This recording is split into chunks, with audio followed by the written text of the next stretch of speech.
So I've been using the Ricoh GR3 Diary Edition for almost 2 months now, and I still love it as much as I do since day one. However, after publishing the first 2 videos, I got quite a bit of comments with big criticisms. First and foremost, understand this. This camera right here isn't gonna be for everyone, and I'm not here to push sales for Ricoh. Quite frankly, I don't think they need it. I'm just here to share my passion in photography, and the Ricoh GR3, while not technologically spectacular on paper, it's actually molded to fit a unique style of photography. And everybody's got a different style, right? It's why we choose one brand over another. But when you're coming from something that's probably really good, then of course you'll feel the GR3 is going to be lacking in some aspects. So I want to highlight those shortcomings of this camera and how some of those shortcomings are actually advantages in disguise. Number 1, the autofocus is not that good. I wouldn't say it's bad, it's decent. It grabs focus easily with single point autofocus. But of course, don't be expecting Sony or Canon level tracking autofocus. I had a dad left me a comment saying he's trying to take photos of his kids running around and it just wasn't keeping up. So if your intention is to have amazing autofocus to keep up with fast moving subject, this unfortunately ain't it. Most GR3 users recommend using snap distance focus. It's a feature that pre-focuses your camera at a certain distance, so whatever subject matter you're photographing, as long as they're within that distance, they will be in focus. And the camera has a little handy bar on the side here that tells you from where to where the focus will be based on the aperture that is set. So if you have it at f2.8, then of course that bar is narrower, meaning you have to be on target to get focus. Personally, I'm still getting used to the whole snap distance shooting style, so my focus distance is set to 3.5 meters, and I would be shooting at f8 during high noon, so from 3.5 meters to infinity, I know I'm gonna be in focus. And I've mentioned this in my other videos too. This isn't a bokeh specialized camera. You can of course pull off decent bokeh at f2.8, but it's very much a camera that thrives on subject matter and composition. So don't be afraid to shoot as high as f16.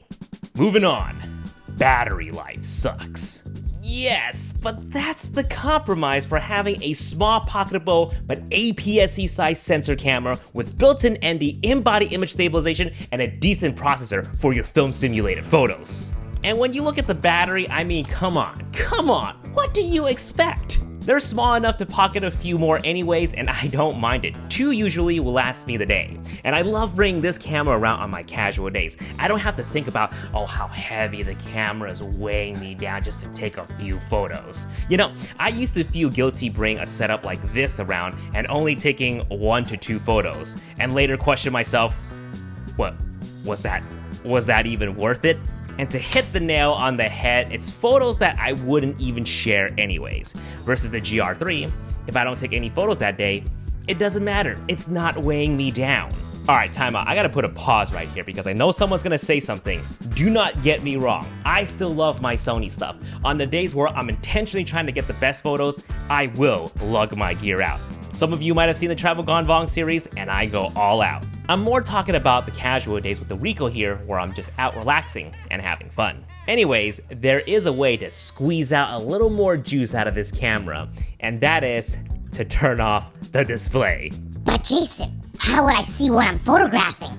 So now this is where we come back to that style of shooting, that style of photography. You have to get familiar with the 28mm. You have to be one with the 28mm. In all seriousness, it's very true. A lot of videos that I watch about this camera, they say they don't even look at their screen, and they don't mind not having an electronic viewfinder. They just snap at chest level when they see their shot. Once you're used to it, you sort of develop this instinct, this premonition when you know you're at that exact distance to nail your shot. And this is where the snap distance focus come into play as well. If you left autofocus on, it will likely hunt and not take the photo quick enough or misses focus entirely. But when it's manual, it will click and get the shot. That is the freedom of shooting with the Ricoh GR3. Moving on, dust problem. Look, dust is inevitable, and yes, it's hard to clean these types of cameras without having to take it all apart or send it to a professional.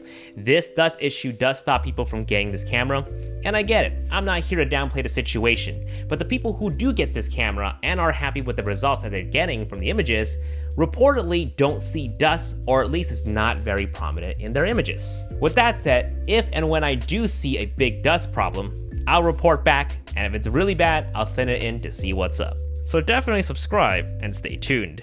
Alright, that's fine and dandy, but film simulation is pointless when you can just edit your photos to get the exact look that you want. Again, true, but like I mentioned in all of my other EDC videos, for these types of cameras, at least how I'm personally treating them, I don't want to edit. I do plenty of that with my Sonys already, again, with intentions. But this camera here, this camera is just for fun. Now don't get me wrong, you can definitely use this camera for more serious work as well, and I've seen people shoot weddings with this camera.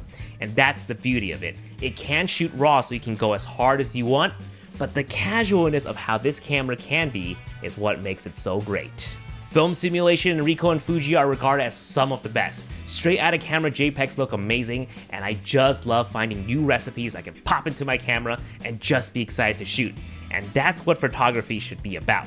Having that excitement to create something for yourself. Wow, that was an inspirational quote. I'm just gonna end it like that. Let me know in the comments down below if you want more GR3 videos from me. Thanks for watching everyone, and I'll see you guys in the next video. Peace!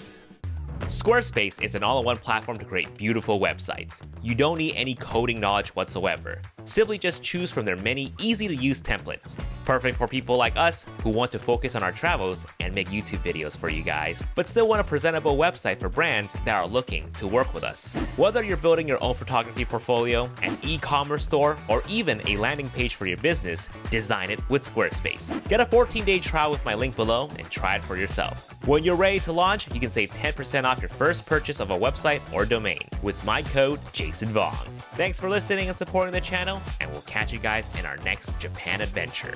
Peace!